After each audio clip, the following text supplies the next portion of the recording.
Hi, my name is Sean. I play in the band Bone Tower, and we are from Halifax, Nova Scotia. Thank you very much for having me on here today. The people who are not here with me right now who also play in Bone Tower are also Jonas and Michael, just so you know. So the meaning behind the band name, it actually we didn't pick it for any particular reason other than it sounding like a really cool band name, and it partially comes from this song by a band called Worm, and it's also just so happens to be derived from the name of a Yu-Gi-Oh card, which was kind of cool, and we didn't realize that till after, but I guess that's kind of where it comes from. So to tell you a little bit about the EP, I guess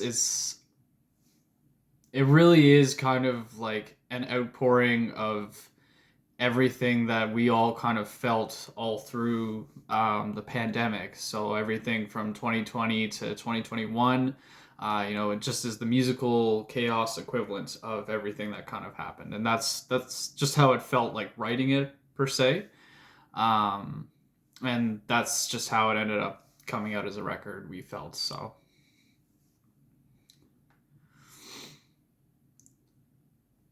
So the lyrics, in particular, on this record, they touch a little bit more on things like mental health, and more in particular, they talked about like anxiety and depression and sleep paralysis, and kind of just like pushing through all those things and ignoring a lot of the negative things that kind of eat away at you when you're a person that kind of struggles with these things. So those are a lot of the things that we kind of touch on lyrically, and it all kind of relates to everything that happened last year in that way too.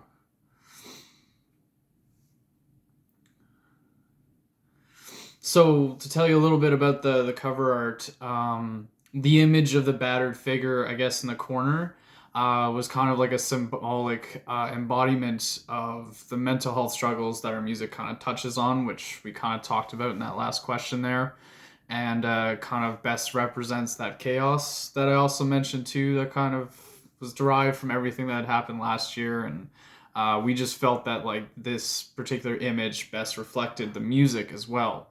um, so yeah. So to talk a little bit about working with No Funeral and Fresh Outbreak, some of our peers and friends from bands like Gerber, Cellpress, Botfly, Antithesis, and more have all at some point or another collaborated alongside No Funeral Records. Um, so we just felt that it was a good name for our cassette release to and for our name to be attached to. So I reached out to them with our EP once we finished and wanted to start looking around for a label to work with. I reached out to them with it, and they quickly expressed interest in wanting to work with us and insisted on bringing Fresh Outbreak Records into the mix as well, which was really cool and totally unexpected. And so now it's basically No Funeral kind of handles like the distribution of the tapes through North America, and Fresh Outbreak will be handling them in Europe, which will be really cool too because they're based out of Italy. Do I think that it's important to have a label deal? Um, it all depends on, I guess, like what you want to do with your band. Is it crucial? No. But does it stand to benefit any band who does it somehow? Yes. And I say this because, if you're looking to just be a band that wants to kind of like play shows around town and stuff like that, and you're kind of like just investing a lot of personal funds into it, and that's like not a problem, then like maybe it's not necessary for you. But if you're like maybe a band who's running on like a low investment type of budget, and you would like some financial collaboration alongside a label or something, because that's a lot of the time what they will do. So in that sense, it will benefit your pocket, your wallet, essentially, to go through a label in that regards. But is it necessary? No. So like I say, it depends on the situation of the band, I think. And for us, it kind of was something that we wanted to take a stab at working with a label, because none of us had ever done that before either. And it's been a great experience so far.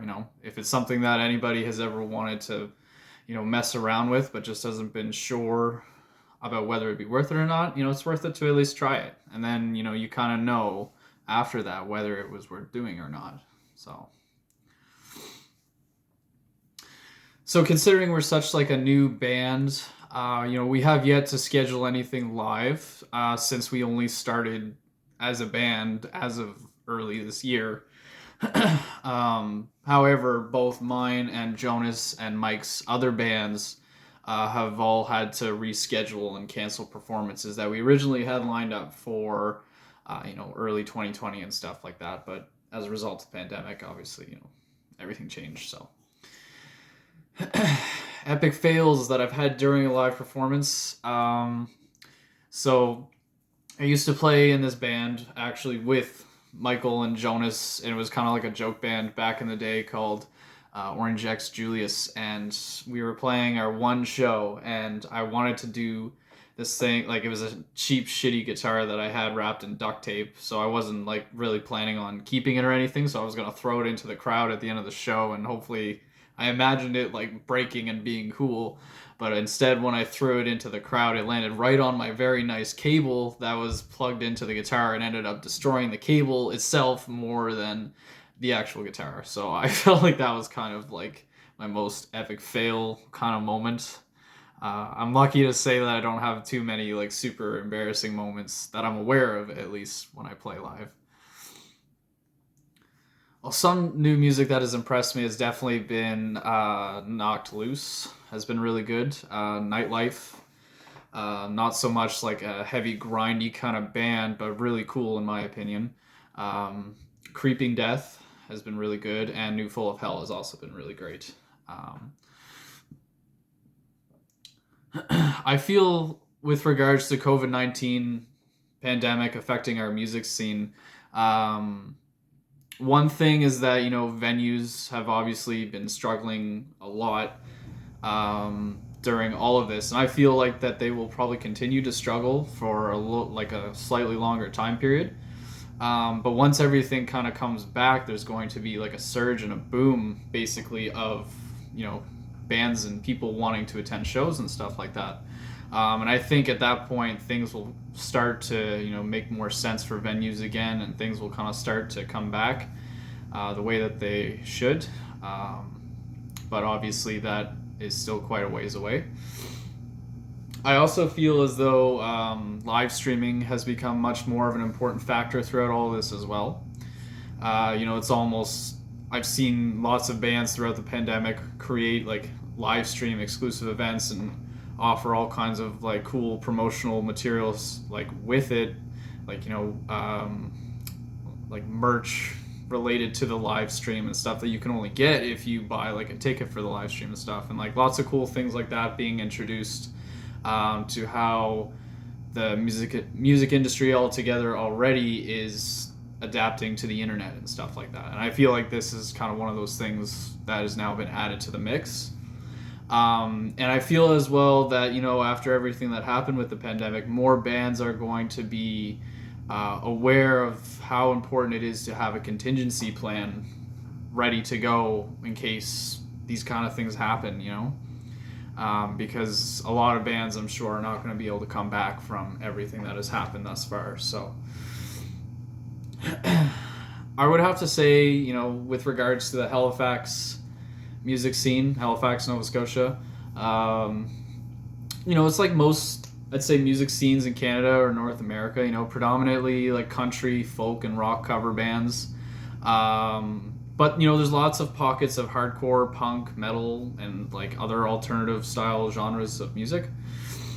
So, I'd say that it's pretty average. I would say, if anything, it's just smaller probably than a lot of other places in Canada, because it's more of like rural areas and stuff like that. So it's like smaller towns, and for the most part we basically just make our own scene, since a lot of bands don't necessarily like come to the Atlantic provinces, but on occasion, like, we are lucky enough to get some really cool bands. So, but a few of the standout bands from Halifax, at least in the metal and punk realm of things, for me, I would have to say include Pale Ache, which is actually Mike and Jonas's other band. They're a really great band. Ritual Warfare, Hell Nova, Thousand Knives. There's tons. So Um, I would have to say that, you know, for Bone Tower, our future plans are pretty much working on a follow-up release to our current EP right now, which is out. We All Will Die One Day on No Funeral Records. You know, we'd like to eventually play shows someday, so that's kind of like on our horizon as well. It's not as immediate per se, because we're not really looking to play live super often right now with this band. It's more of like an internet band approach at the moment. But yeah, that being said, you know, we will eventually play shows. And you know, we also have a few things more. We have a few things left to go with regards to our current EP, We All Will Die One Day, that are still going to be coming out over the next couple weeks. So stay tuned for that. And yeah, so thank you very much for having me on here, and I hope you all have a great night. Thank you.